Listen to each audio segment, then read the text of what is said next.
Hi, my name is Dr. Lorraine Kelley-Quon, and I'm a surgeon and researcher at the UCLA Ronald Reagan Medical Center.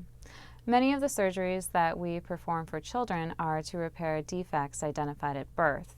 So one of my research interests is in examining factors that are associated with birth defects. Now, in vitro fertilization, or IVF, is a therapy that's used for treatment of infertility. There have been a significantly increased number of infants born after IVF within the last decade. However, there have been very few studies within the United States looking at the relationship between IVF and birth defects. Here in California, there are more infants born after IVF than any other state in the country. So our research group saw this as an ideal opportunity to explore the relationship between birth defects and IVF.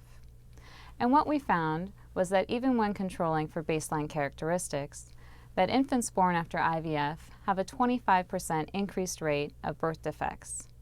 Now, the large size of our study enabled us to look at the specific types of birth defects that were present, and we found that infants born after IVF had an increased incidence of birth defects of the eye, heart, reproductive organs, and urinary systems.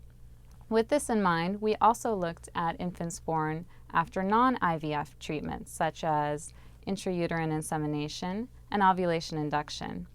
And what we found was that infants born after these non-IVF therapies did not have an increased risk of birth defects. Now, this implied that there may be a factor within the therapy of IVF that increases the risk of birth defects. Ultimately, there are tens of thousands of couples who undergo IVF each year and go on to have perfectly healthy babies.